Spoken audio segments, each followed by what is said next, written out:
आपल्या सणांमध्ये असा एक सण आहे जो केवळ उत्सव नाही तर भक्तांच्या श्रद्धेचा प्रतीक आहे। तो म्हणजे श्री स्वामी समर्थ प्रकट दिन। या सणाचे सांस्कृतिक, धार्मिक आणि आध्यात्मिक महत्त्व जाणून घेण्यासाठी हा व्हिडिओ शेवटपर्यंत नक्की बघा। नमस्कार मित्रांनो, आपल्या चॅनलवर स्वागत आहे जिथे आपण भारताच्या विविध सणांचे आध्यात्मिक आणि सांस्कृतिक महत्त्व उलगडतो। जर तुम्हाला हा व्हिडिओ आवडला तर चॅनलला सबस्क्राइब करून आपल्या संस्कृतीचा प्रचार करण्यासाठी मदत करा।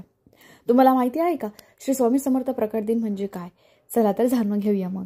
श्री स्वामी समर्थ प्रकट दिन हा दिवस चैत्र शुद्ध द्वितीया या तिथीला साजरा केला जातो, जो साधारणतः मार्च किंवा एप्रिल महिन्यात येतो। या दिवशी श्री स्वामी समर्थ महाराज अक्कलकोट येथे प्रकट झाले होते। भक्तांसाठी हा दिवस अत्यंत पवित्र आणि महत्त्वपूर्ण आहे। चला तर मग जाणून घेऊया पौराणिक संदर्भ। पौराणिक कथेनुसार श्री स्वामी समर्थ महाराजांनी कर्दळी वनातून प्रकट होऊन अक्कलकोट येथे आगमन केले। त्यांच्या आगमनाने अक्कलकोट हे तीर्थक्षेत्र बनले।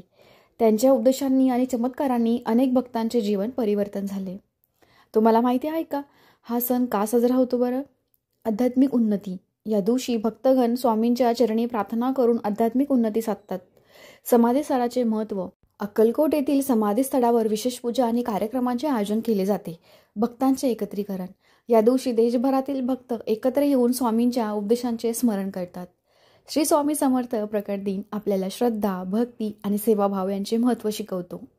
स्वामींच्या उपदेशानुसार जीवनात संकटे आली तरीही धैर्य आणि श्रद्धेने त्यांचा सामना करावा। मित्रांनो, श्री स्वामी समर्थ प्रकट दिन हा केवळ उत्सव नाही तर आध्यात्मिक जागृतीचा दिवस आहे। चला या दिवशी स्वामींच्या उपदेशांचे पालन करून आपल्या जीवनात सकारात्मक बदल घडूया। जर तुम्हाला हा व्हिडिओ आवडला असेल तर लाईक करा, तुमच्या मित्रांबरोबर शेअर करा आणि चॅनल सबस्क्राइब करायला विसरू नका। पुन्हा भेटूया पुढच्या व्हिडिओमध्ये। तोपर्यंत श्री स्वामी समर्थ महाराज की जय। धन्यवाद आणि तुम्हा सर्वांना श्री स्वामी समर्थ प्रकट दिनाच्या हार्दिक शुभेच्छा।